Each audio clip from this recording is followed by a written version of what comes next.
small business owners or new startups is they don't know their audience.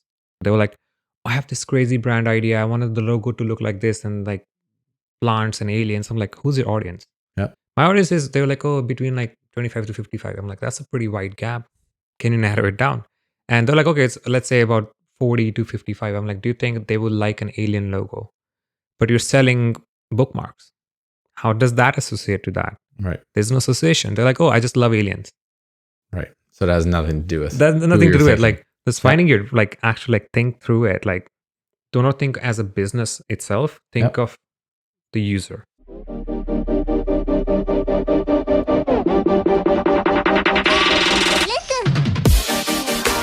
Hello, everybody. This is the Winning in Winnipeg podcast, where I talk to top performing business owners, executives, entrepreneurs, and local Winnipeg celebrities. I get to learn who they are and how they think, and I get to hear their perspective about what's really going on in Winnipeg and their businesses. Today, we have Karan Raj Kohli, the owner-founder of Studio Farout Inc., a digital branding company. Karan is an expert in user experience design, developer, and creative director based here in Winnipeg. They are already in 4 countries and working with the provincial and federal governments in tech projects here in Winnipeg. I'm excited to dive into the branding and tech world with him and see what we can learn about how you can create a better user experience and brand for your company. Karan, thanks so much for being here. Thank you for having me. I totally cut you off. We were talking about motorcycles. Oh, no problem. So Dream Bike, you just got it in Winnipeg, which means we get to drive them 4 months a year. Absolutely. Right? Yeah. Still so worth it. Yeah. Like, I saw this bike almost 12 years ago, and it was first announced in India. So that was the first time Ducati was like, hey, we're announcing Ducati in India. And my dad was like, hey, there's a car show happening, and this is where they're announcing Ducati. Yeah. And he knew that I liked Ducati because it was my poster bike. Yeah. Went there, saw they were not letting anybody sit on it because it's first day. And I'm like, can I sit on it? This is my dream bike. They let me sit on it. I took a picture. I still have the same picture, and I keep looking at it all over again. And like 2 years ago, I almost bought a Ducati. I was looking at Panigale V2. And then same week, I had a meeting with Alex. Okay. And he drives an Audi. I love Audi too. And we went on a meeting. I'm like, hey man, I really like your car. It is a nice car. Yeah. I'm like, I was due to call the dealership to say like, hey, just give me a few days. I'll call you right on Thursday. Yeah. Tuesday I had a meeting with Alex. Saturday we went to see Audi, Winnipeg, and I bought the car right away. So Ducati did not happen. Yeah. But even now it's like 4 months, doesn't matter. I'm like, even if I have to sell my car. Did you ride a bike In years ago when you were India? younger? Yeah. Like 5 years ago before I moved here, I rode a motorcycle for 3 years. Big difference between riding a bike in India and riding a bike in Winnipeg? Massive difference. People are more used to having motorcycles on the streets there, and like Right. people cutting off each other. No one drives in lanes there. Yeah. So it's more comfortable. You just drive wherever. Yeah. Here it's like, you never know which someone can rear end you. See, you're not afraid to buy a bike that can kill you, that has enough power, right? Exactly. I have a glorified scooter in my Honda CJ360T Cafe Racer. That's not a lot of CCs right there. I can pin it and nothing really happens. This thing is fast. Like yesterday, I'm like, it's been 5 years I haven't been on a motorcycle. Yeah. The seller was like, it's okay. Put it on the like lowest performance setting. Yeah. I'm like, that's okay. But my building, the apartment I live in, there's a huge ramp, like a very inclined ramp. I'm like, it's covered with salt. So Ooh. That'll be good for a day test. And it was easy. Yeah. So Good. After that, I went on another ride in the evening. This morning, I'm like, I have some half an hour between my meetings. Let's go for another ride. And this time for the podcast, I'm like, you know what? I'm just going to ride my motorcycle. So I can get better and better and with it. And yeah, you need time on it. And it's ridiculously powerful. Like I was going 80 kilometers per hour on first gear. Nope, that's too much. It's too much for me. Can't do it. All right, let's dive in. Let's first start off with your company for a bit. Absolutely. Okay? So tell me a little bit about Studio Farout Inc. Yeah, so Studio Farout has always been a goal with different names in the past. I wanted to study web development, not so that I can be a web developer. I did not aspire to be a web developer. I did not aspire to be a software developer, but I studied those things so that I knew that in future I will have my own company. I will have my team where I will be focusing on the creative aspect of it, but I will have developers. By learning software development, web development in school, it will give me an opportunity to communicate to my team. I can talk to my clients. I can understand what they're trying to get. Yep. And I can visualize in my head how much effort and time it will take from development perspective. And then when I talk to my team, there's less communication barrier. Well, now you can speak their language, right? Exactly. Yeah. But whereas I was always a creative guy, like I was in fine arts, paintings, I'm like technology and creative aspect was always fascinating to me. So I'm like, I want to do this in future. Yep. I had a good job. I had worked with many different clients on the side, and I had a job before coming to Canada as well. And that job was the best 6 months of work I've ever done in my life. What was it? So it was, I started off as a graphic design intern. My dad gave me a challenge. He's like, you have 6 months before you go to Canada. And I don't want you to sit at home, killing your time and hanging out with friends. I'm like, neither do I. I was like, he's very well connected in the city. Everyone knows him. And he's like, okay, you have a week. If you cannot find a job in your field, I'll put you in a call center my friend owns. I'm like, sure. I was doing 4 interviews a day. And I was selected in every company. But this company I chose, I was like, seemed very cool. Okay. My interview started at 11. At 11:30, I was home. I didn't ask for money. They were like, when can you start? I'm like, Monday. And my mom was like, how much are they paying? I'm like, I don't care. Like, it's 6 months. Well, who cares? You know? Yeah. And that was the best decision of my life because internship, my first big task was like, okay, design some graphics for social media. After they were like, Karan, I think you have some talent for videography. Why don't you shoot a video for us, like an office culture? We're trying to create a subdivision of our company. It's like a software development and agency combined. So like we want to separate the agency business. Make a video for us. I'm like, I don't know. I never operated a camera in my life before. They're like, no, CEO was like, I think you can do it. Sure. I was sitting on a borrowed camera and sitting on those rolling chairs, and someone was pushing me from behind to get like smooth rolling shots. First video, first edit, approved, put on the website. And the company's in 3 countries. I'm like, oh, this is kind of fun. And the CEO was like, here's my credit card. Do whatever. You do what you need to do. You do whatever you need to do. Yep. Build a studio, build whatever. So then I got an opportunity where I can just do whatever. And they offered me a job. Instead of 3 months graphic design internship, it was a 15 days internship. And then I was already in the job full time with them. Yep. And I got to try graphic design. I did not like graphic design. I still till this day, I hate doing graphic design. Yep. It lacks the purpose Yep. for me. And I did videography for them. I did product photography for them. I did user experience design. I did some web in consultation in between the development teams. I was the middleman between the designers and developers because I knew both languages. Yep. And he got me involved into business. He's like, I think you have business mind. So why don't you come upstairs? And he was doing massive deals with big clients all over the world. Sit in those meetings and give me your opinions. Me being a fresher out of university, I had no experience. And my input to him was very valuable. And he's like, hey, why don't you do more of this stuff? So I got to, in those 6 months, user experience, business, design, creative production, direction, everything what I could do, I got experience from that. So it gave me which direction I need to focus my career in. Now, where did you get the idea that you were going to go work for somebody for free? There was never the thought. It was like that they were paying me good and like decent money. And I was like, okay, I was satisfied. I didn't care because I was going to Canada anyways. Yep. And I came here for study. And that 6 months basically inspired me to be like, okay, I also had thought like, I want to be rich. I want to buy toys, motorcycles, cars, houses, whatever. And so this kind of gave me a direction. Like I can be in the business because I like doing this stuff and studied. So you wanted to get your foot in the door. Yes.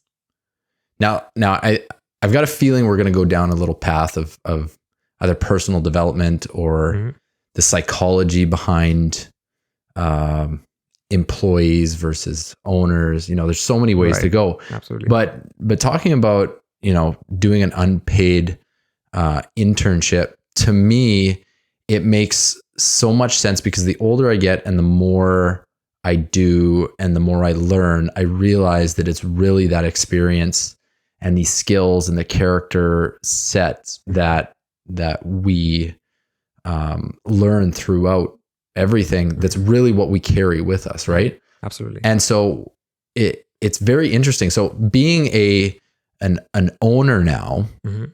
what are you seeing in people that you're either hiring or aspiring to hire, or people that are coming into your company?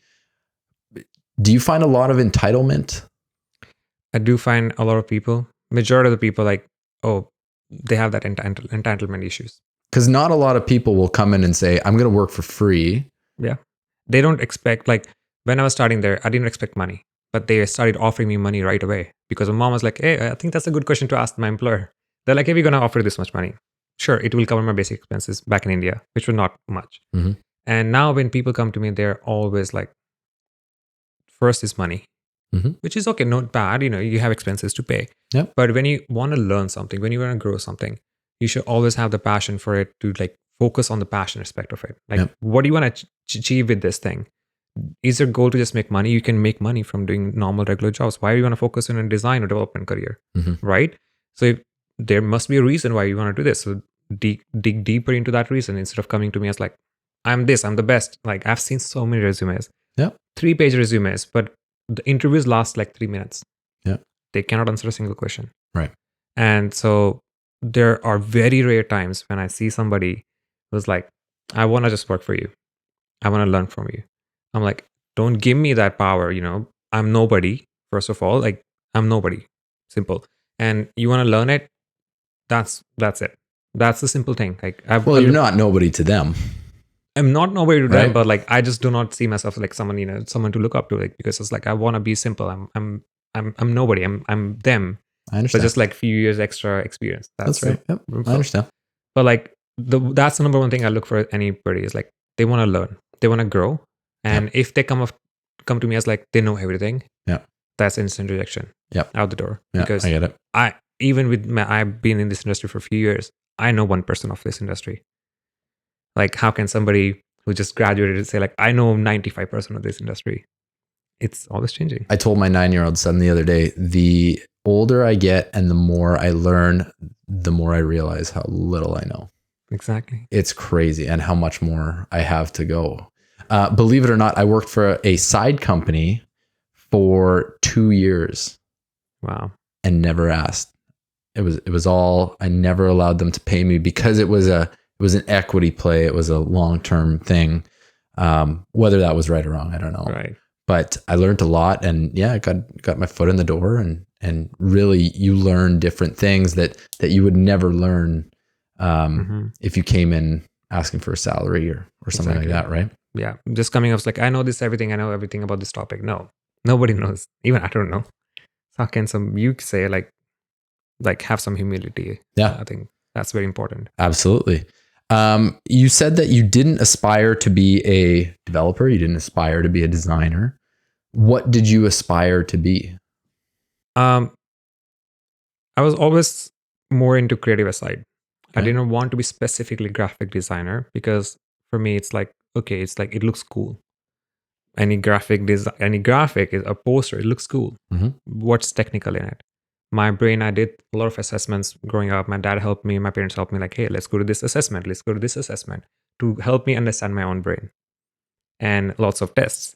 And because you're very artsy, right? You're very creative. Yes, very artsy, that has always been the case. Like, to the point, like, my parents used to come to my school and ask my teachers, like, I was not good in any other subjects, science, computers, or fine arts. Okay. These 3 subjects. And my parents came to school because 3 years in a row, I was getting 100 out of 100 in arts.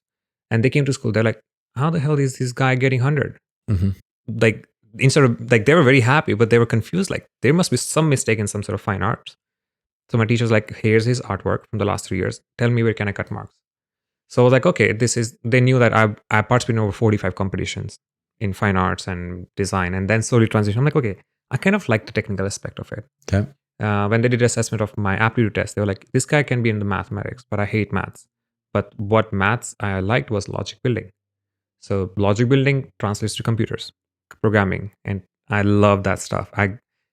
In 8th grade, my teacher introduced me to web development and design. I finished the whole 1-year book in like a week. She's like, hey, we should upgrade you to 10th class book. It took me a month. I finished everything.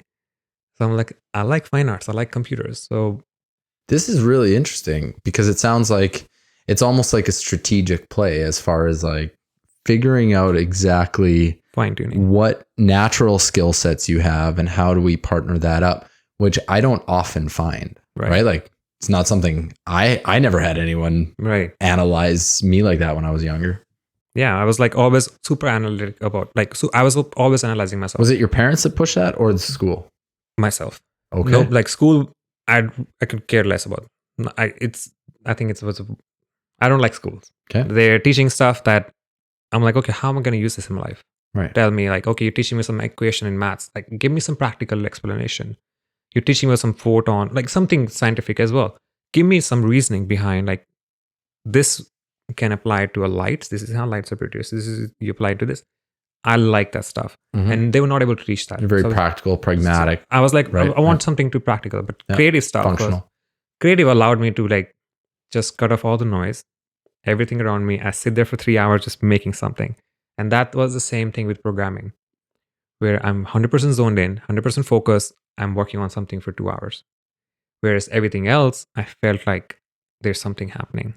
So to me, there's a big divide between the not so much the creative and the logic, but the art and the logical. Like Right. art and logical thinking to me seem very polar. Right. It is actually quite polar, but there's a bridge in it. If someone wants to just pursue art, that's okay. That's how their brain is wired. That's how they want to work with it. But for me, I was like, I really love the problem solving aspect of programming and logics. And people who said this, I would get in arguments, and every time I would win an argument is with logics. So I'm like, oh, I kind of knew. I'm like, okay, logics are fun. Like, I find everyone used to say like, then I did aptitude tests. It was like a 3-hour long aptitude test, and they were like, oh, you are strong in creative and logics. Find out, okay, but like when I was starting out, I'm like, I just followed what my heart desired. I'm like, I don't like learning languages. Like Hindi, I'm like, I can speak Hindi. I can speak Punjabi. I can read it. Why am I still learning it in 9th grade, 10th grade? Like, it doesn't make any sense. Yeah. I don't need this in future. I can speak and write fluently. Yeah. So what's the use of it? Programming, on the other hand, I can make things move on the website. My classmates were learning about how to change colors on the web page on a blank screen. I was already making fully functioning websites by that time. And fine arts, I was like really good at it. So I'm like, oh, this is kind of fun. And my teachers, I got really low marks in 10th class, final grade. But somehow I got admission in IT in 11th and 12th. My subjects were computer focused, programming. My teachers came to me, they're like, you couldn't even study Hindi. You couldn't even study Punjabi properly. You got the lowest marks in class. How can you even study programming? That's such a hard thing to do. And all my friends who had 95, 98% in 10th, they dropped to 50, 54. I had 54%, but I went up to 85% because now I can finally study what I really enjoyed. Yep. Where my heart was. And I was still taking fine arts with it. Yep. I never stopped taking fine arts. And then that kind of like slowly channeled, more polished, more refining, more analyzing what I like, what I don't like about each one of them. Yep. Some programming I did not like software hardcore programming. I just didn't enjoy it. So I cheated in my exams. Yep. Just to pass it. And same thing here when I moved to Winnipeg and I was studying here. I'm like, my teacher was like, I know you don't like this specific part of programming. I'll give you a test from other subject. I know you're good with that. Just get it out of the way. Interesting. So teachers understood that part, that this guy's really passionate about some specific things. Yeah. So that also helped, I think, with my career shaping. So starting Studio Farout Inc. You said that it wasn't the first name. Probably not the first iteration. Is it the first company you've started? Fully owned company that I've actually registered. Okay. I've had many company ideas. I started trying to do it in India, but I was way too young for that. Right. And it used to be called Project TAP, Technology, Art and Programming, short name TAP. And the goal was to give guidance to people like me, who were misunderstood by people around them, and just guide them with programming, art, and technology. So more of an education-based company. That was more education-based, and I started doing that, but I was like, I need to learn more. So Studio Farout Inc., in your own words, what is it and who do you serve? So we serve small to large-scale clientele. Okay. Like we have client complete polar end of spectrum, and the main difference is more ethical approach to design, more honest and most transparent agencies. Okay. Because I've been in this industry for a while and I've been experienced with many different agencies I've seen in Winnipeg, all over the world. There were a constant pattern between all of them, that they were not being transparent to their clients, and they were not a lot of them are not focused on like having ethics. What does it look like to not be transparent in the branding and marketing world versus your approach? Yeah. So, for example, one of the things I was talking to a client today, a new lead, they're like, do you charge monthly maintenance fee for website? I'm like, have you been paying a monthly maintenance fee to your current agency? They're like, yeah, we've been paying for 2 years. How much do you pay? $1,000 a month. What do you get? We don't know. I'm like, with my agency, we never charge that because there's nothing to maintain on our website. So why should I charge that? Sure, it's more money for me. As a business, I would make a decision to make more money. But ethically, it's wrong. Like, it's a small business. Is that like not only updating, but also are they updating SEO? Are they putting new stuff in there? Nothing. Anything like that? No. They're charging SEO $2,000 a month, and there are other agencies, and they were charging that client $1,000 a month to maintain their website. There's nothing to maintain on a website. Your website is live, it's running. There's nothing to do. Like adding content, it takes less than half an hour. The client provides the content, you update it. And with my agency, we don't even do that. Like some cases we do it. There's a new section needs to be created on a website, we'll do it. Most of the time, I'll train my clients. This is how you log in. This is how you add content. So it's like a small business owner. Let's say they're new to the industry. They just got their website up. They want to get to the market faster. And on average, it would take 4 to 5 months to build a website. My agency takes 2 to 3 weeks to build a website. What's your back end on? What do you guys build on? Different platform for every client. Mainly like no code tools nowadays, always changing. Okay. But it's like faster the market, and then clients do not have time or budget to spend on maintenance. I would rather teach the client so that they're also empowered with some knowledge about how to maintain and run things. Mm-hmm. And if they are like, I have budget, I don't want to do it myself, you can pay us hourly and we'll do it for you. But there's no such as maintaining. There's no plugin updates nowadays. It's like that stuff is old stuff. But companies are taking advantage of people saying we need to update plugins monthly, weekly. No such thing as that. Like I've been doing it for forever. There's no such thing as that. So what's the biggest difference for you between branding and marketing? And what's the misconception about it, and where do they go wrong? Right. So there's always a famous question, brand and branding. That's the first main question that always comes up. Okay. It's like, what is a brand? What is a branding? It's like a difference between an image and a messaging. Okay. That's the thing. And so it's like you have your branding as like a messaging, an image done, your logo, how do you present it? Logo is just an image. And brand, your brand, what does it signify? There's values associated, there's ethics associated to it. There's practical applications associated to it. That's your brand, and branding elements could be labels, branding assets, bookmarks, those kind of things. Okay. Those kind of things are branding, visual stuff, and storytelling. Marketing it takes that brand image and brand messaging and channels. So you have this thing, now you want to spread that word around. How do you do that with this marketing? You have great storytelling and everything. Now people doesn't know. Social media marketing. You put that story, your brand ethics, your brand ideas, your whole everything about your company into a channel, which is one marketing channel, which is social media as an example. Another could be website. That's you presenting. It's a presentation to the final word. As marketing, we just present it to wider audience. And how can we make it better? How can we receive to much, much, much more bigger audiences? Apple, like, okay, they have great brand. They have great branding. Without those really high-end videos or like the messaging platform, those transitions in their new presentation styles and everything, that's marketing.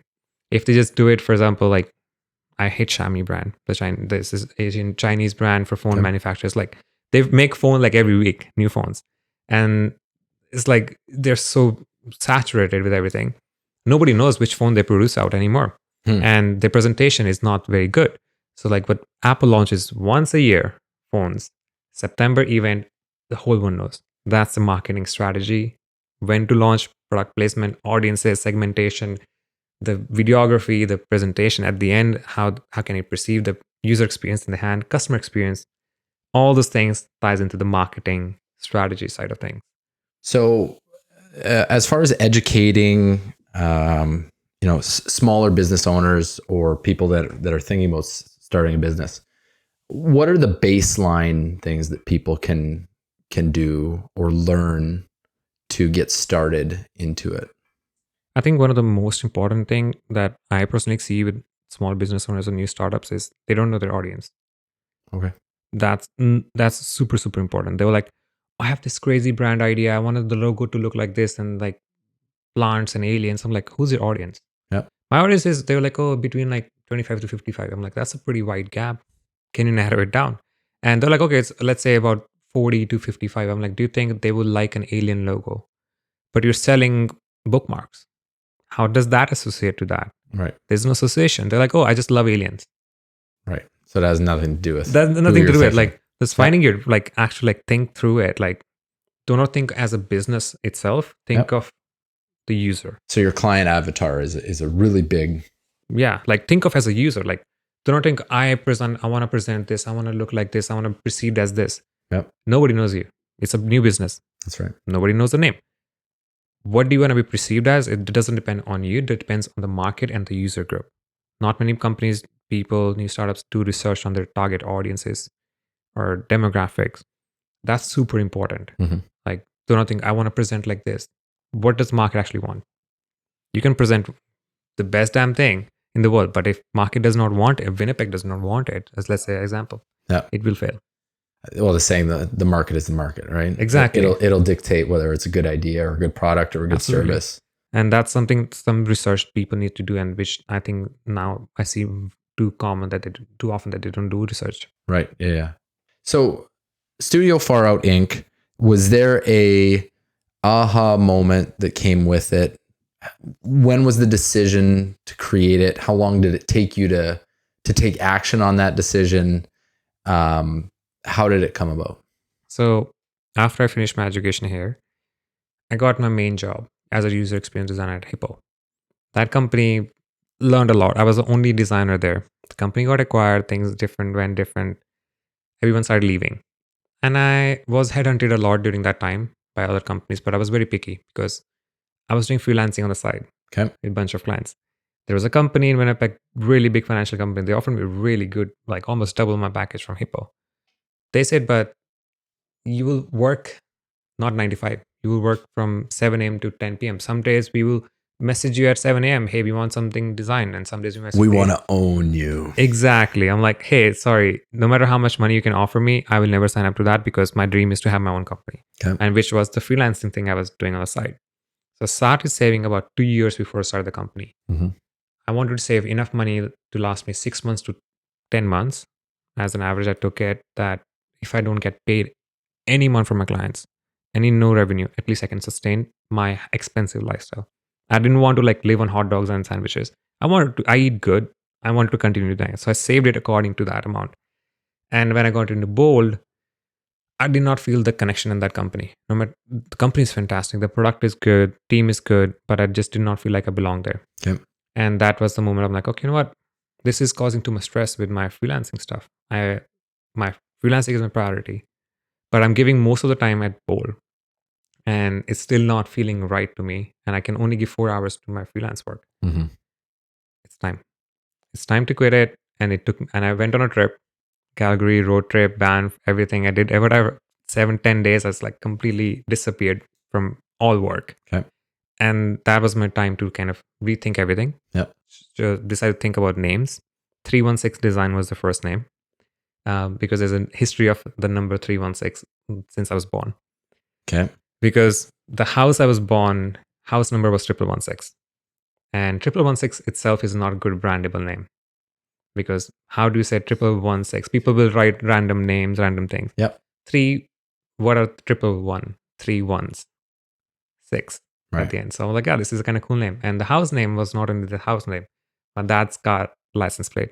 We got number in auction 116. My motorcycle in India 116. My phone number, my dad's phone number, mom's phone number, everything was 116. Mhm. To the point my phone number here is also 116.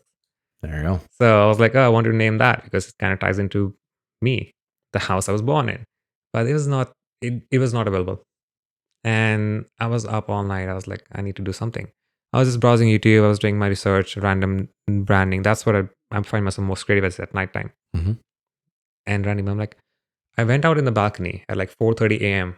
I was thinking about like futuristic. I want something futuristic that's uncommon name, but I want some retro hippie vibe to it. And it needs to mean something to It you. needs to mean something to me, and Yeah. I want people used to bully me for saying you're a hippie kind of thing back in India. I'm like, I want some aspect to that. Yeah. Because I love that, And then they were like, "Oh, something futuristic." That's my original energy. Is I'm always thinking about next AI trend, tech stuff. Yeah. Balcony 4:30. I'm like, what about Far Out? And I don't want to call it Far Out Studio. That sounds like a production agency. That sounds common. Yeah. And so there was a simple strategy too: having a studio word before versus the after. Having it after is a general. It's a more generalized term. It's like everybody knows, like Faro Studio. Faro Studio is like it doesn't perceive as like a high end stuff. And I wanted to create an agency which will be a little bit more bespoke. So I looked at other agencies, biggest agencies in the world. They had a common pattern of having the word before their actual name, studio, and then the name. So I'm like, this makes sense because this is what I want to be, a big, big fat agency. Mm-hmm. So I chose to Studio Farout. It was a unique, and Farout was not only a planet's name, which is the furthest planet in our solar system, now dethroned, but it was. And in 80s, this term was coined as by hippies because they used to say something so cool. All those druggies and hippies are like, this is something so cool, but they didn't know what to call it, like something so beyond cool. Mm-hmm. They started to think far out. I'm like, perfect. I love space and future and sci-fi stuff. Far out is a planet, also a hippie term. Something so cool that you cannot comprehend. Mm-hmm. And sometimes I've heard this word from my clients when I'm showing their website in the past 3 years. And I'm like, hey, this makes a good name. And I got it. And I also got it tattooed on my arm. And my license plate on my car is also Faro. So I'm like, this is perfect. And so far, everybody I talked to, they're like, this is a good name for the kind of work you do. Yeah. Because we develop AIs, we develop whole different things. And like the branding itself is cool. And the whole vibe became like a super energetic, futuristic kind of energy. So it's a little bit more higher end agency than regular agency, but our prices are way cheaper than any other company. Take me through so it's about 2 years old, right? Take me through the growth over the last 2 years. We were slowly coming out of COVID. You had a lot of side work. Did some of those people follow you into Studio Farout? How did it look when you started versus where you are now? Absolutely. The moment I announced it, every single client onboarded right away. And the best part is every client I've worked in the last 4 years on the side, I still work with them till this date. I've never had a client drop off in the last 4 years because I also focus on client relationships a lot. I care about that. I take care of them very well. Yeah. I try to at least. Everyone was kind of excited. First year of COVID, actually particularly was the best financial year for me. People thinking like, oh, industry is going down, economy is going down. People are going online. People are going online. And every big business owner in Winnipeg, especially real estate market, they're like, we need a website. Everyone wants to look at houses online. They cannot come here. I'm like, perfect. I was the guy. It exposed a lot of people who are weak online. Exactly. Yep. So I'm like, and all the business owners are like, hey, we cannot do anything now. Storefront is closed. We have time. Let's make a new website. Let's make a new brand. I was doing so many websites and so many real estate projects, revamping their websites, redoing the websites. Some client had a website done before COVID, and when then COVID happened 4 months later, it's like, can you do a new one? We want to have all these cool features. Yeah. Sure. And then then in the next year after COVID, the business went a polar opposite. Freelancing went down. I had a different job. And then Studio Farout first year as in growth, my goal was just keep it sustaining. I want to be enough. I had a freelancing, which was my second income. My main job was my main paying. Now I don't have it. So I want to pay the bill, keep living the lifestyle I had, keep driving my Audi, have good apartment, good lifestyle, everything. I want to do that. Didn't want to focus more on like growth of the company. I was happy with my clients. I still this date. I don't sell cold emails. I don't do sales. None. It's referrals only, and I want to keep it for as long as I can. Then last year, mid to end, I'm like, now things need to change because I have a steady average income now monthly and plus more. And 6 months after starting that company in March, I got a deal from government, a federal funded program, another client from referrals from a guy I knew first 6 months in Canada. Met him once. I shared the studio with him till this date, office space, and he was the referral. First client, it was a big client, actually one of the biggest clients till this date. Government of it's a federal funded program in Manitoba. I did the whole thing for them. I'm like, okay, the cash from this, I can just grow the company. Yeah.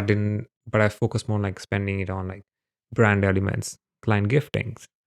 Every year is like a different challenge. And I would buy toys for myself, like 3D printers, printing equipment, so I can make my own things. Handmade, like these glasses are, I had a sticker on it, a white sticker on it. Yeah. I'm like, no, it looks boring. Then I got a 3D printer. I made the 3D printed logo, stuck it on it. And everywhere I go, they're like, these glasses are cool. And they would ask me, I'm like, this is a branding element. So I started spending money on these, which kind of spreads word around. I was at Louis Vuitton store and I was wearing a different Studio Farout cap. Instead of me buying something from them, she took a picture of Studio Farout cap. She was like, I want this same cap. I want these glasses. And actually ended up she contacted me on email. Ended up sending her a cap and a glasses. You got her. So this is my way of doing marketing for my company instead of doing the traditional, hey, buy my services. Yep. I never screamed that. Now we're at a point, then I had many different partnerships. Last year, I partnered with somebody and she and me work really well. She's like now my girlfriend.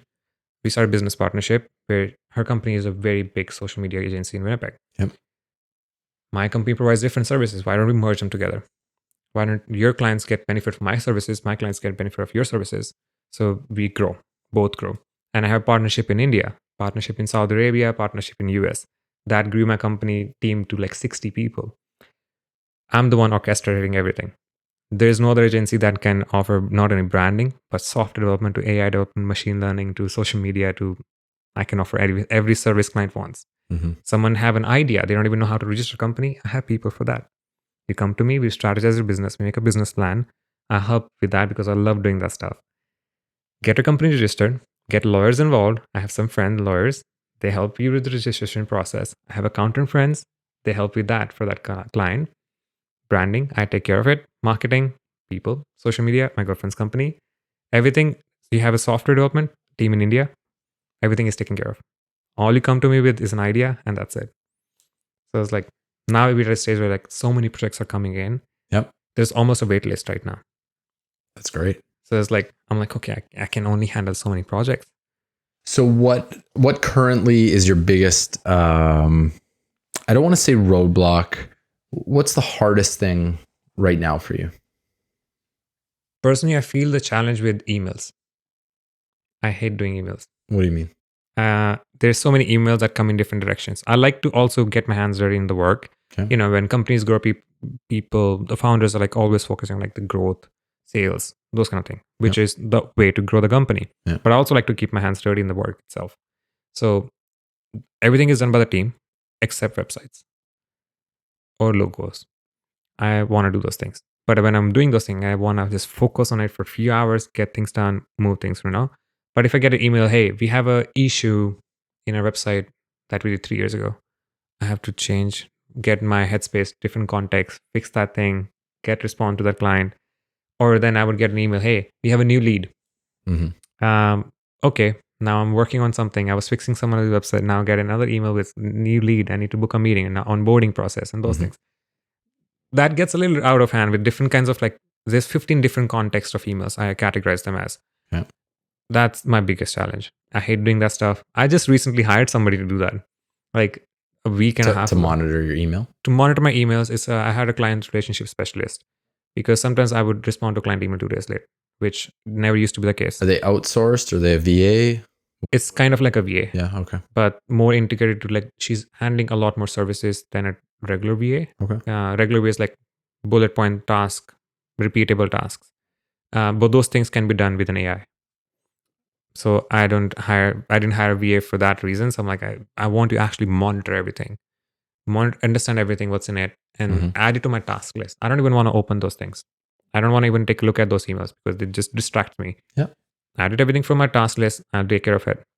Now she does market research for me. She does other things in different countries. I want to target a specific country at a time.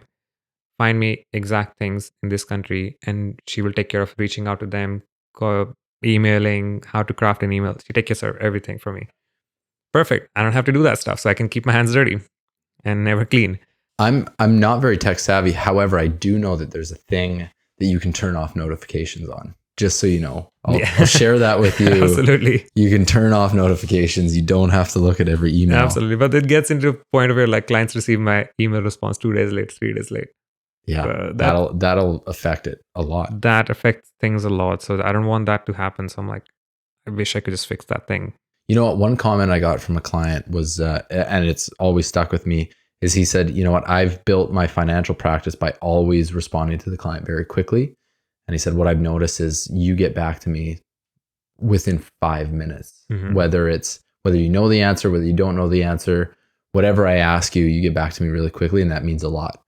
And so as far as the customer experience, whether it's a service or a product or whatever you're offering, people remember how they feel, and the client experience is almost number one. Absolutely. Like I understand it has to be a good product, and you have to continually continue to build it and remake it and add to it and fix things that are broken and continually find issues with it through feedback loops and how we can do that. But people will always remember their experience. 100% agree. 100% agree. And that's the main reason I still work with the clients that I was working with 4 years ago. And we're now at a point where like, we're like not friends, we're like bro situation. They're like, hey, you come to my birthday, I go to your birthday parties. And like, it's like a family. They know a family. It's like, we build that relationship throughout the time. Yeah. But with the newer clients, it becomes harder challenge for me. So that's the reason I hired that person. I'm like, it's getting out of my hand. I want to keep my hands dirty a little bit. I want to grow. And definitely the customer experience they will remember how you made them feel. What was the hardest part about starting the company? I was really bad with like documentation stuff. I'm still learning that thing. So when I was starting the company, the legal processes, the paperwork you need to prepare, I'm more logical and creative. I really cannot do the accounting. There is nothing logical about our legal system. Exactly. And there's like, I'm like, I'll say that right now. I'm like, I don't know what documents to prepare, what documents to sign. There's like massive document. I'm like, I have to read through every single thing. And that time ChatGPT was not there. So I'm like, I had to actually read every single thing, prepare it. Though you need 5 different kinds of documents. I'm like, how do I find these things? And I don't know. Do you guys have an API for ChatGPT? Yeah. That's a fun thing because now every AI that comes out in the market, Studio Farout is a company that always has a better access to it before it gets announced in the public. Beautiful. So like AutoGP stuff, like every new AI that's big coming out, including ChatGPT, we had the access to it way before. Fantastic. GPT-4 announcement, half an hour later, we had access to it. So like I get to test every single thing, but I don't necessarily use it for clients. I use it personally for myself. What is the best way to start using it? As an example, ChatGPT is now basically like my assistant. And I made a simple code on my phone that instead of using Siri is pretty dumb. Google Assistant is pretty dumb. I'm not a big fan. Yeah, but I made customized ChatGPT API so that I tap on the icon, it behaves like Siri, but it is hooked up with ChatGPT. So no matter what you ask, normally ChatGPT, it will answer via voice to you. I'm like, hey, about some specific documentation, what can I do? Siri has no clue, but the integration that I made in my iPhone works that way. So like, I'm like, this is my personal assistant that can answer any question in the world. And now instead of hiring a content writer, GPT-4 is fantastic for me. Making client documentation. As I said, I'm very bad with documentation, writing stuff. It generates me proper responses. And with GPT-4, people think you just can like write one single line prompt for it. That's not the case. You can write 100 words prompt for it and you get better results. Be as more specific and more natural. You don't have to worry. People also think is like they type the prompt thinking that you're talking to a computer. Type it in a way that you're talking to a friend or a human being. ChatGPT is way more advanced to understand what you're talking and what you're saying. Yeah. You don't have to pretend that we're talking to a computer. Right. Sometimes when we see old people, they activate Siri, they talk very loud. Microphones can pick up voice easily. So it's like the same kind of transition period where the people pretend they're talking to a They're computer. still yelling at the computer. Yeah. And I'm like, hey, you can talk to like a normal, and like my prompts with GPT is like massive, sometimes 100 words. I'm like, hey, this is the document I got from client. I copy and paste the whole document in the prompt, summarize this for me, and make a different version, make specific comments, what I want information out of it, and it generates for me. Copy and paste, save from my reference, save it from my system. And now I'm training another AI in my own system. It's a very early alpha stage of a program that came out. It's basically like ChatGPT for your Mac. So it will understand every single file you have in a computer, understand what's in each document you have in a computer, wherever it's stored. So you want an answer to a document from like 10 years ago that you have on a computer, just type in the search bar, it will answer that question. Hey, I found this thing in that document 5 years ago. So I'm just testing that tool out right now. Yeah. So I was like, do you know how much time I spend looking for old information? Yeah, I must be insane. That's genius. So it's like, I'm like, oh, this is a brilliant idea. And it's using multiple different APIs from different AI programs. It's like have index of your whole Mac, of your whole computer is like perfect. Like everything on my computer is like literally, it's a second brain that I'm talking to. Yeah. My computer is like my literally second brain. And now I can have access to the whole information from many years ago. So the AIs still really are at a place where it's garbage in, garbage out, right? Yeah. You have to be. It can't really help if you're not being specific. Yeah. Do you still have to train? Like you still have to train it? Does it? Like if you're getting started on it, do you have to give it a lot of background? Do you have to train it in things? Do you have to give it context? Right. So there's a new terminology that's rolling around, auto GPT. Okay. That's basically is automatic. You don't have to train it. It will understand everything automatically. You give it a task, it will figure it out a way and do it for you. So that's the system that's kind of implementing that I'm testing in the software. It's like, I don't have to train it. I just have to install the software. Right. That's it. It scans through every single file I have on computer. Yeah. And instead of relying on internet or other servers for computing power, it uses my Mac's chip as a computing power, which is already plentiful. Like we use like design tools, browsers, that's it. That's not nearly enough usage how powerful Macs or any laptop or computer chips are. Do you think it's too early to start marketing yourself as somebody that comes in and figures out efficiencies using AI for companies? I think I'm still learning through it, but we do offer the clients or services. Okay. Some clients, not necessarily like efficiency basis. I test those things so that I can build something for them. Same thing I did with web development. I studied web development so I can communicate. Same thing I'm doing with AI in this age is understanding everything. And when a client comes to me, like, I have this idea. Maybe we can build an AI that can do this for you. Right. Instead of doing something manual, old school software for you. Yeah. It could be an AI. They're like, is it possible? Yeah. Development team in India can take care of it. 100%. Yeah. I think I have a friend of mine who I think he's 17x'd his efficiency. Oh, wow. So for every hour he works, he's saving 17 hours by integrating his. Absolutely. Like people ask me like, hey, I see you like sometimes driving, like I go on rides my car all the time. Yep. I'm like, I'm doing not only work, but they're like, you're sitting sometimes on like, most of the time when I'm sitting, it's like either I'm processing some information in my brain, thinking of myself as an AI, sometimes in a model, where like I have 10 meetings in a day. I did work. I did this thing. Now I'm sitting for 3 hours just driving. That driving time is like me processing all the information before I respond and take an action on a client. The same thing applies to my computer now. I have that information. Now computers can process that instantly too, but it will generate a response, but that I would have to process myself on top of it. It will suggest an outcome. Most of the time, people will like copy and paste outcomes sent to clients. But if I have not processed it myself, Yep. how can I suggest to a client? Yep. Yeah, we just can help you a little bit. It's still an artificial intelligence. The real intelligence is us. Absolutely. Let's dive into, how old are you? I'm 26.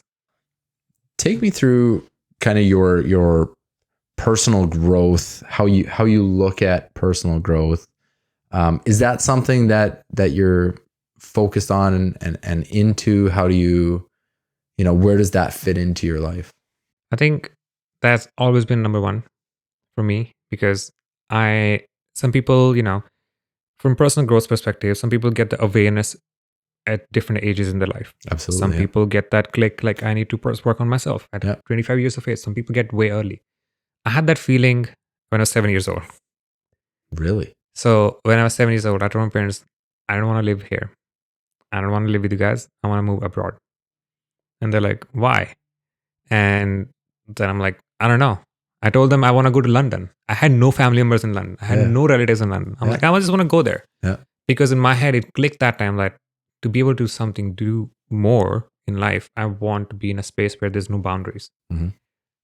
When I was young, I felt there was a lot of boundaries around me. The social stigma, that age, people start shaping their brain up by social around us, the things around us. Yeah. I noticed that. I'm like, my likeness of certain things, my behavior of certain things would be based on what people around me are doing.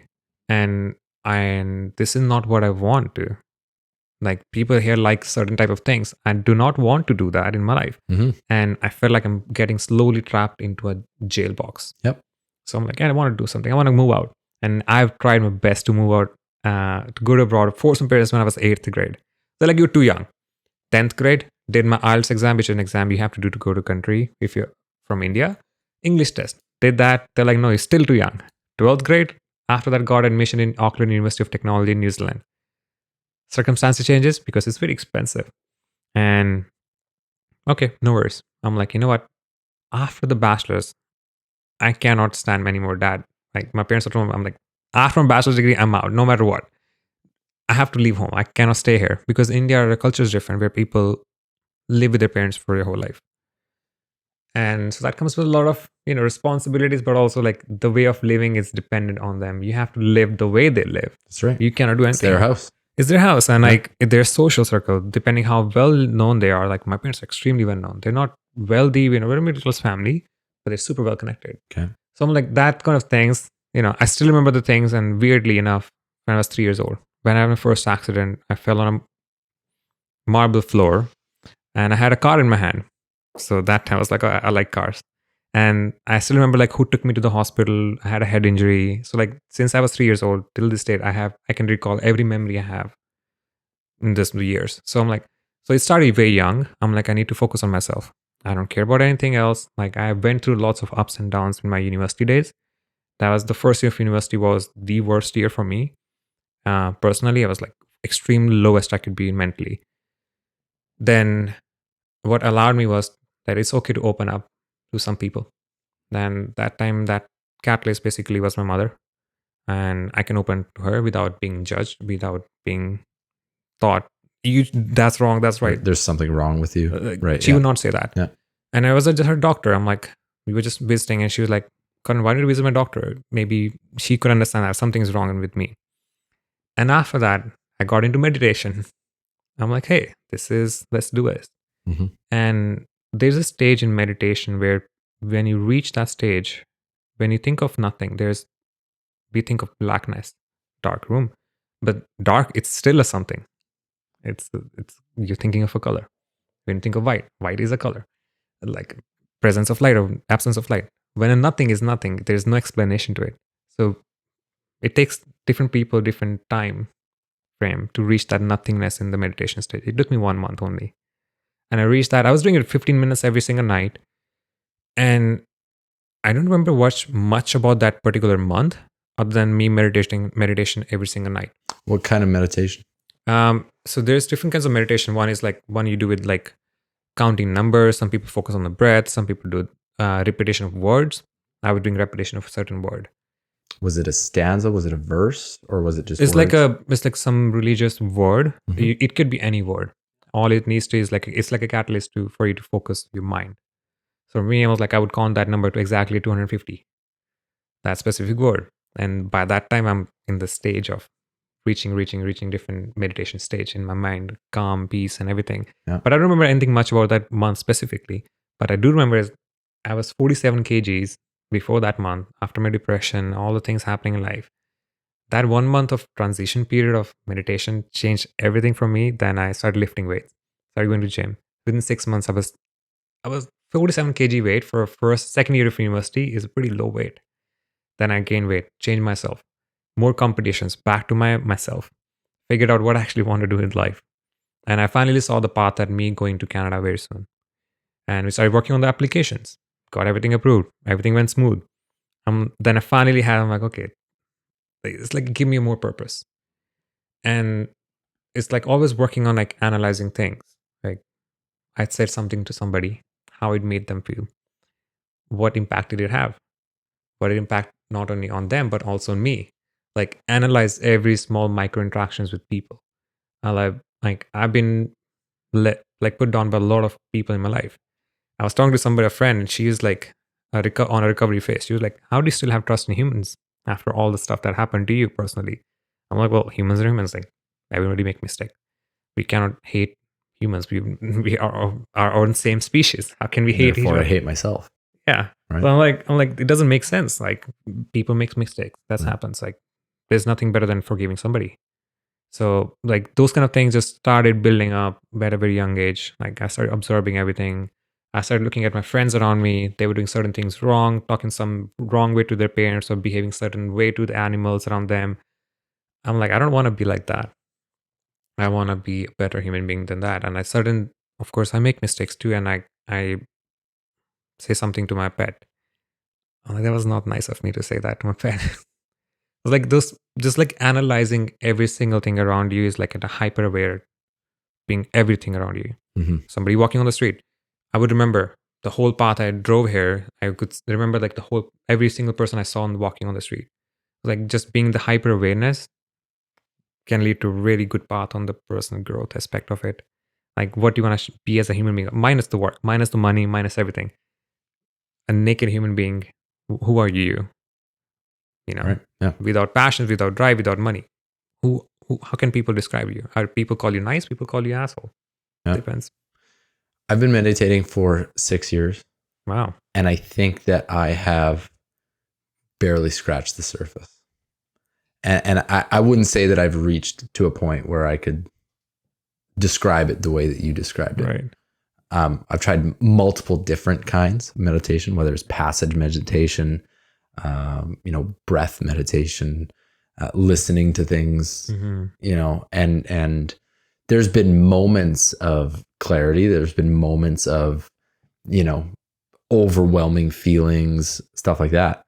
But definitely not something that I could sustain, I would say, over a long time, or I didn't even feel like it was something that I was getting better at, and I feel like any skill that I've been working on for 6 years, I get relatively good at it. Absolutely. And I pick things up very quickly. Meditation's been one that just like, I've understood the power of it, and I saw my life change for the better when I was doing it. I noticed my attitude changing. I noticed my reactions, my how I felt about everything, I suppose. I noticed that changing. But yeah, it hasn't been a monster. Like I never got this like click feeling. A click. And I'll say yet, because maybe there is I think something yet. But. Absolutely. Because I think one of the things is also not expecting any outcome from it. That's a tough one. That's a very tough one. People like, I want to be better human being. I want to do this. I'm like, you're already putting so much pressure on yourself. Like meditation's goal is to just calm your brain down. Yeah. And if you always have, even for that specific exercise that's supposed to calm you down, you're putting a pressure on yourself. I need to be calm after this. I have to become this. I want to be, reach that stage. I want to do this. Yeah. I want to be better every day. Like that's another stress on top of on an exercise that's supposed to have balanced stress in your life. Hmm. Having no expectations, just doing it because it's good for you. Yeah. Being aware of yourself at 7 years old, that is it. I didn't hit that till I was 30. And it took a lot of pain. Right. It took a lot of poor choices and a lot of pain to get to the bottom of where the pain of not changing would be greater than actually understanding, okay, something needs to change here. And it's funny because a lot of the people that I look around with, 30 is this like weird magical number that maybe it's in North America, maybe it's in our culture. I don't know where it is, but maybe it's the way we're parented. And I know that has shifted over a lot of Right. years, but yeah, 30 to me seems like this new almost milestone of just like in your 20s, experience, learn, don't make any big choices, learn as much as you can, try to figure out who you are. Don't get upset about it. When you're 30, then you can start making some serious choices. Like, Absolutely. I don't know. So you're 23 years ahead of myself and other people in the awareness realm. Right. Not like exactly, because when 7 was like when I was like, okay, started realizing slowly. I made a lot of bad choices that time too. But it was like I would but the what good thing was I was 7 years old. I could be easily forgotten. I could be easily forgiven when a young kid makes those kind of mistakes. Yeah. But What can I say? I'm 7. yeah, exactly. Yeah. But what the challenge, what was the biggest challenge for me is like at a young age, you would being a little bit more aware than your friends is you would notice behaviors of your parents that you do not like, and that those things sticks when you're aware. Let's say after 30, you know certain friends say something once, twice, 3 times, you cut them off. But having that awareness at like a very young age, 10 years, 11 years age, and then seeing that your friends say something or parents say something to you that time, those things are still sticking with me. Mm-hmm. It's hard to let go of those things, and that thing became problem because that time I was so young. I did not know how to handle that stuff. I know I like what I like, and I don't like what I could understand what is good and what is bad. But why is this person being bad to me? I do not like that, and I cannot do anything about it. I cannot say them bad things because that's wrong. And even 5 years later, that person's still bad to me. Why are they being so rude? Mm-hmm. And that image of that person just stuck in my head. What's your view versus right versus wrong? Like there's nothing right as per se or nothing wrong per se, but the main differentiation is like what I perceive is, are you accepting that fact that you did something wrong? And wrong being like something bad that would, being generalized. There's bad, which is society bad. There's bad, which is morally bad, which is like you should not hate that cat. That itself is a wrong thing. But why? There's many different answers to that. Like, why would you want to hurt an animal? You're a human being. You're much more powerful. You don't have to prove to a cat that you're powerful. By hitting that cat, you're showing that you do not care about that cat. Sometimes Mhm. people do care about it, but their like impulsive actions take over, and they hit the cat. What's the reason? Like, why are you trying to do that? Is that a good thing? They're like, no, it's a bad thing. But then why did you do that? Right. They have no explanation. They're like, I was just angry, and the moment I just did that. Self-control. Bring in some awareness. Self-control. Like before you make that decision to hit the cat because of some reason you're bad, there could be some accepted. This is very controversial. Some accepted scenarios where you would want to hit something like that is a self-defense, or you're trying to teach. There's a methodology. When tapping on a nose of a cat, they think it's bad. Cat will think if you want to punish a cat, don't hit them or don't yell at them. Tap on the nose. Hmm. They think it's you're being like angry at me. Why Right. you mad at me? Like there's better ways to do it. So like why would it now? Why is it bad? Because we don't want to hit animals. Why do we want to like I eat meat? Yes, but like being bad to somebody It doesn't make you a good person for me. So as far as awareness goes, I think separating what I'm taking from this is a lot of separating yourself from your feelings, Yeah. being aware of your feelings as something separate than yourself, right?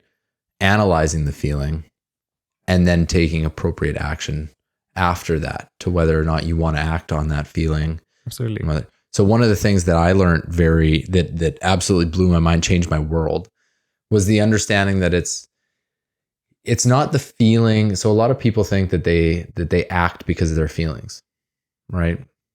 Whereas what got and always stuck with me was the notion that the only chance that we have to get in front of feelings is the story associated with those feelings. And it's the story that we associate with something or a trigger, Right. that then allows us to get in front of it, right? Mhm. That story is what gives us the feeling. It gives us a perception, Right. and different perceptions based on what we ultimately want from something. Right. So the one of the things that's clear as day to me is if you were up on stage and somebody looked at you, right? And within that millisecond, the story in your head could be extremely different. This person likes what I'm saying. They dislike what I'm saying. They're confused by what I'm saying. Mhm. Do they like me? Do they not like me? Do they think, right? So Right. all of these things can happen in a millisecond. Right. And that, whatever we decide that story is, will then create that feeling based upon that person. Right. Right. And so what I learned to do is attack that story. Mhm. And the more you practice it, the faster you get at it, the more aware you get of it. But it happens so quick, right? So sometimes you have to do it after the fact, and you have to go back and play scenarios and Mhm. remember different things. And our minds are amazing at finding facts about things, right? We can find facts about anything. And so that is something that really changed my life, I would say. It changed the way that I dealt with people, Right. and how I thought about people, Mhm. even. Absolutely. Yeah, I definitely understand, because sometimes what happens, like, let's say you're sharing some good news that happened in your life to your friend or something, Mhm. and then their response, what they say next, can dictate a lot of what you will say next. And like they will say, even though they're very happy, sometimes things may come off from their conditioning, from their growing up, from all those factors. They may Mhm. say something defensive. Mhm. Let's say you bought a bike and they're happy for you, but what their words were kind of defending. Oh, it's good, but it's like this. I know this person does not mean negative to me, but I would have bought this bike. I would have bought this other bike. yeah, they're like, oh, I have the same kind of thing, or something like, I don't know, Right. like they could Yeah. say anything, Yeah. and they're like, oh, it's dangerous, something like that. Whereas they also have pretty fast cars by themselves. They have Yeah. other things, dangerous things to do. Yeah. They didn't have to say that. Why did you get such a dangerous thing? But I that moment, I in that millisecond of when they say that, Mhm. I refrain myself to respond. Like, hey, I know this. Sometimes, most of the time, it's like we respond right away to that kind of answers, Mhm. our natural instinct. But sometimes we have to realize, I've known this person for 10 years. I know this person does not intend to say something rude to me in this Mhm. way. Their intent was something nice, but just came off as a bad thing. I would ignore what they said, but continue some different topic. Right. Yeah. Like, otherwise, I would have like, but don't you have a fast car yourself? Don't you have this fast device yourself that you do dangerous stuff? No, And I then we don't. started arguing. Then it's argument. Then it's like back and forth, back and forth. Like, no, I know this person doesn't mean anything bad to me. So you have about 60 people that you can, not directly employed with you, but Partnership. about 60 people within the partnership Mm-hmm. that then you'll be working with, and that you're having to move around Mm-hmm. and interact with and deal with. How do you feel that your leadership has been over the last 2 years, coming into this role, taking on bigger partnerships, and how has it changed at all? Do you notice any different things? Do you notice different problems coming up? Right. Absolutely. I have a problem with some before when I got into this. I've been working with the freelancers in the past for like 4 or 5 years. Mhm. In the beginning, my approach was very aggressive. I myself, I used to put other people in my team to the same standards I put myself. Bullet That's points. that's not fair. That's not fair. Yeah. I was like bullet point information. Why is this? This needs to be this way. This needs to be that way. As if I'm treating myself. Every person is different. I learned the hard ways. I like through friends working for me and different things. I'm like, we need to make it perfect. We need to make it like this. And why are we not working today? Why are we working tomorrow? Like not micromanaging, but hit the deadlines, please, for me. That's all I care. But it may come off as too robotic tone. My tone used to be very robotic and very to the point, very bullet point. Yeah. And people do not like to talking to robots, especially from a friend they consider or somebody they know for a while. And so that was my original like leadership style. But I was like, okay, this is kind of bad. Like I need to treat people better. Like I never was the person who treat people bad, but Yeah. that was awareness about that specific thing. And now when it comes to now team, it's much more different. This VA I had, her talking style is very sweet and very friendly, not my everyday talking style. I'm to the point bullet information. With her, I talk in that style because that makes her comfortable. Mhm. That's her style of talking. Yeah. So I changed my tone towards her with her in that style, even though that's polar opposite for me. Then I talk to my team in India, and I have specific project managers I work with because I can't manage the whole team. So those project managers, 3 people in the companies primarily I work with. One of them is the CEO of the company that I partner with. He's in Saudi Arabia. With him, he calls me and we talk things. We talk bullet point information, but we're also like, hey, Karan, he would say like that's bad. I would say no, that's I understand your point, but how about this thing? It's like now it's clear point, but then we talk, but at the end it's like something about life. He's like, what's happening? Like I just dropped off my daughter. I'm like, perfect, that's awesome. You dropping off your daughter at like 11:30 p.m. It's like, yeah, long. Like we talk about lifestyle stuff. Now comes to the other person member in the team, complete different tone, complete different messaging. Yep. He's working at 11:30. He's like, Karan, aren't you working at 2 a.m. as well? I'm like, that's true, man. So it's like being more open. And now I noticed that in the beginning, I was like very self centered in a lot of ways where I was like, I want people to work with my same work ethic, which was that moment was insane. Yep. I would sleep for 3 hours and back to work. Yep. Like people have life, people have kids, families, they need to take care of that. And now I just put myself, whoever person I work with as a leadership, I put myself in their shoes. Yeah. And with a little bit more slack in it, where even if I'm putting myself in their shoes, let's say their work ethic or the time hour they put in work is less than me, half than me, but I would consider it like 30% than me because I would put in those 20% so that I do not disappoint my own self and then get mad at them. Yep. Even though I know they're giving their 100%. Be more empathetic. Yeah. My wife once told me, you really need to tell people how much you appreciate them more. I was like, Yeah. for doing the job that I'm paying them to do? Like, what do you mean? Mhm. They're just doing what they said they were going to do. Yeah. Why do I need to buy them a cookie? Yeah. What do you want? But it's helped. Because that's what people want, and people, at least at the end, is like everyone have a heart. Yeah. And we need to be seen that we need to have people in life who cares. Or connect with them in the way that they want to feel connected. Absolutely. Or that they need to be connected, Mhm. I suppose. Right. Yeah, because they're working every day with me, and they talk to me more than their wives. And when they need help, I should be the first person to help them. Let's change gears a little bit. Let's go to Winnipeg. Mhm. Right? Why Winnipeg? What's kept you in Winnipeg? You're in 4 different countries. The internet is worldwide. You could be working from anywhere, I'm guessing. Why Winnipeg? So it was a coincidence. Winnipeg, I did not even know Winnipeg existed back in India. Yep. Some friend, my dad's friend, his daughters are in Canada. Daughter is in Canada. His son is in Canada, in Toronto. They were like, hey, there's an agent in this specific city in Punjab. Go to this. Karan wants to go to Canada. Talk to them.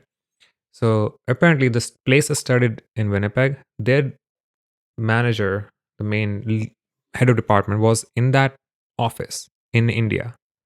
I sat with them. We had a really good connection, that 15 minutes of meeting. And she explained me the course they have here. It's like, I'm a very fast paced person. I like things moving fast. Yep. They showed me there's 36 courses to complete in 1 year. On average, universities have like 5 courses a semester. There is no semesters. It's a 1 year program. There's 36 courses, 94 every single day, back to back. Exams every 2 weeks, assignments every 3 days, tests every single second day, like that. I'm like, perfect. I'm in. I'm in. Sign Yep. me up. I Yep. don't want any waste. I was already feeling behind. I'm like, at that time I was like 21. I'm like, I'm 21 years old. I'm not millionaire yet. I'm not making money. I'm living with my parents. I'm like, I'm not achieving anything in life. Look at 18 years old nowadays. They're doing so much. I was already feeling behind. I'm like, done. Let's do it. Okay. Signed up, and the conversation was so good with that lady.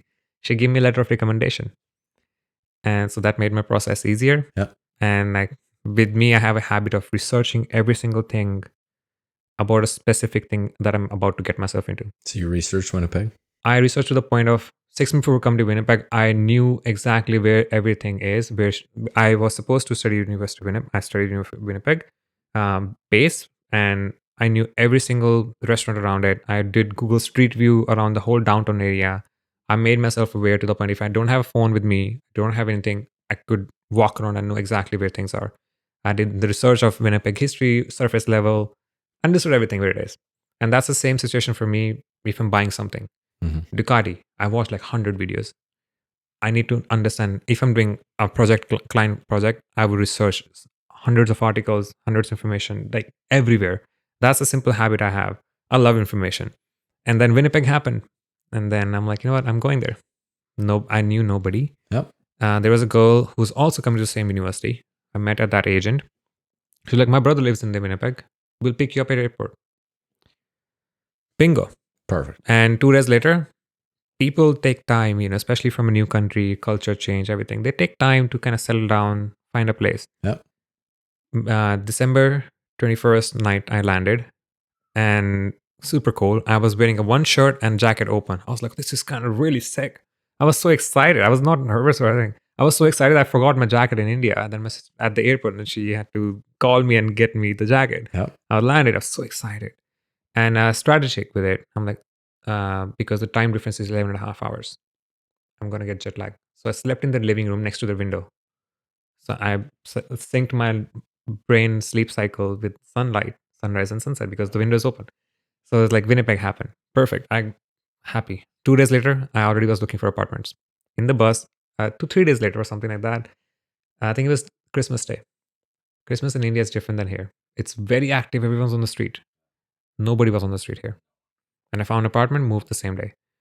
Wow. Easy. And since then, I think Winnipeg, my parents would say something different about Winnipeg than I would. My parents would consider this a village because how developed my home city is 100 times more developed than Winnipeg.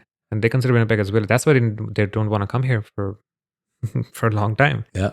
But I like people are nice here. Yeah. I found slowly in the beginning, I started working at Skip the Dishes. I had dishwasher job. I had like basic part-time jobs to pay for my stuff. Mm-hmm. Some were nice, some were not nice people. Then I finally found friends at my job, and I connected with people. I'm like, Yep. everyone's nice, and Yep. found my industry. And I How found long ago was that? 5 years ago, and I found my people. And with time, I realized that with over analyzing stuff, Winnipeg have a big opportunity for tech industry. Yep. Unlike other cities, Calgary has tried times and times again, put billions of dollars in that tech industry. There's always an issues. Toronto, on the other hand, is best for me, but it's expensive Mm-hmm. to live. Winnipeg, I have friends, I have family. Those friends are like basically like my family now, Yep. and I have good connections.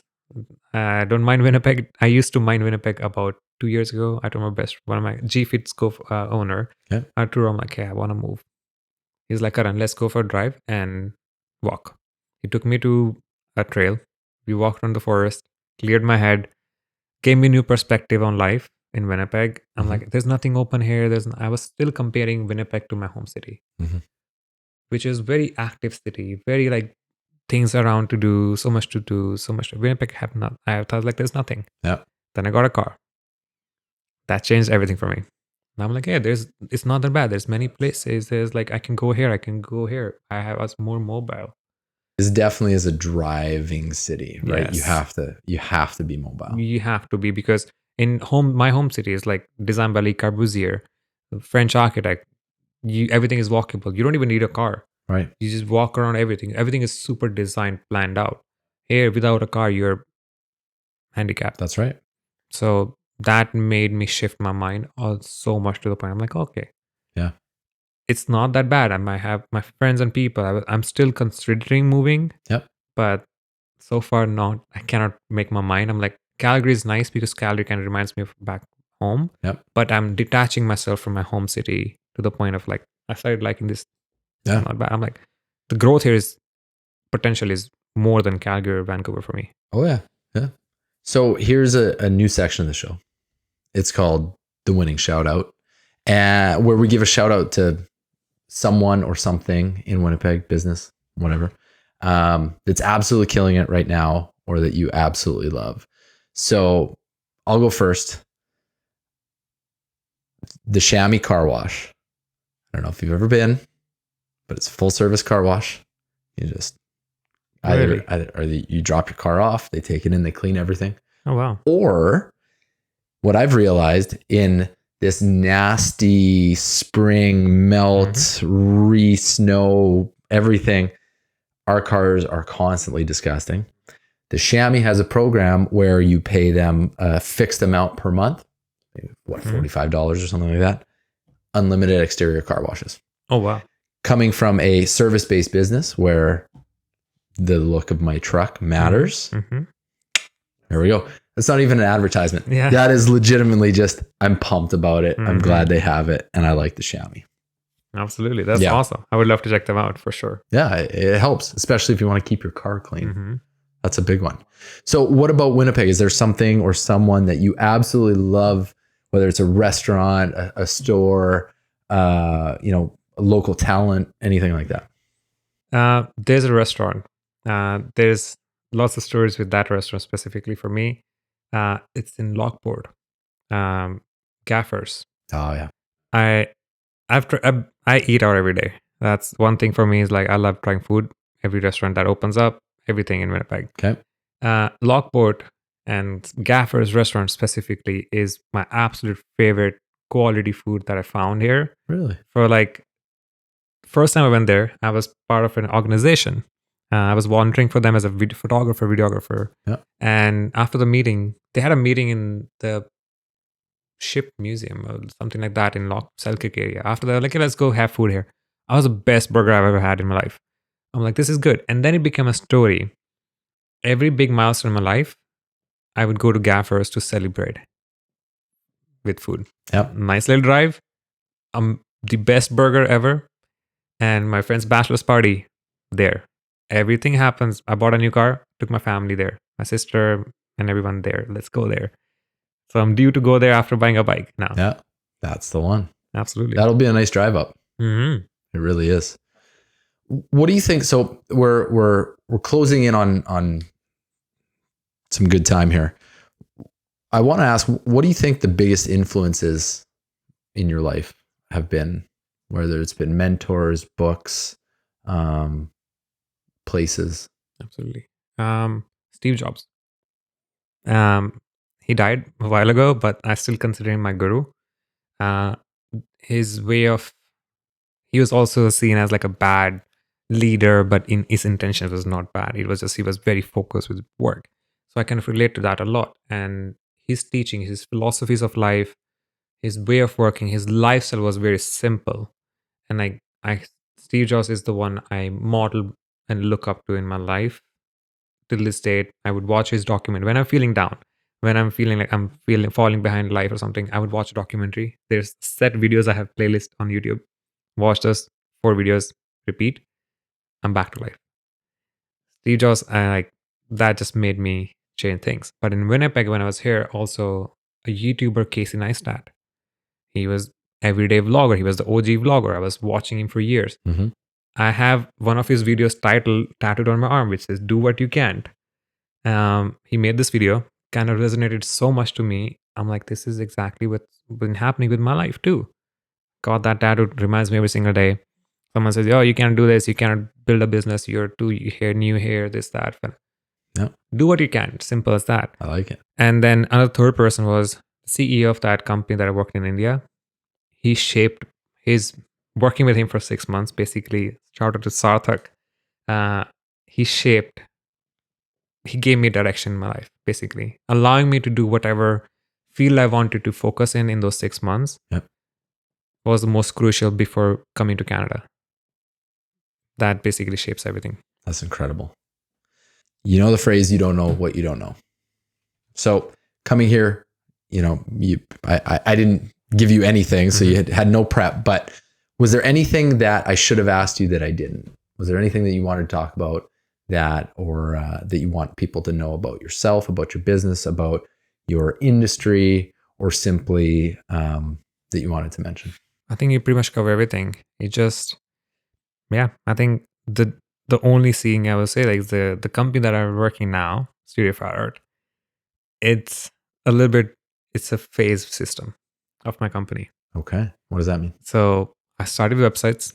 I was doing websites for a year to pay the bills. I was good at it. It's easy. Yep. Phase 2 of the company is transitioning into the softwares because I had more experience with software industry, development industry. Yep. From there, the company is going to fully transition into product-based business. So now we're into phase 2, the growth and softwares. We're doing 4 software development projects right now. I'm taking care of websites. That's why I have a partnership in India and other countries. And right now we're at early stage planning for stage 3 of the company, phase 3, where we're also starting to strategize and plan our own softwares that we're going to put out in the market in the next few years. Interesting. Farout branded. That'll be the subdivision. So Facebook had Instagram, WhatsApp, this, that. They bought and then they made a Meta.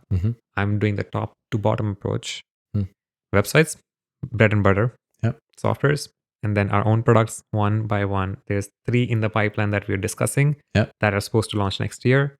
And then we have our own. I'm also launching my side hobby as a clothing brand. What's that? It's still in the development phase. It's like kind of a mix between a very high-end luxury clothing, but with a bit of fun. I hate Louis Vuitton, but I want to launch a product in that category. But that is super high quality. I'm working with 3 people already. Talk to my client. His wife is a fantastic entrepreneur for sources materials from France and Italy and those kind of places. Okay, that's in the works. Beautiful. So there's so much happening. Well, you'll have to let us know. Absolutely. When it does launch. Well, that's incredible. Thank you so much. I really appreciate you sharing with us your journey, who you are, and your company. And I think it's incredible, kind of some of the stuff that you've been able to do and who you are. So thank you so much for coming on. Thanks for sharing. And we'll have to do this again sometime. Absolutely. Thank you for having me.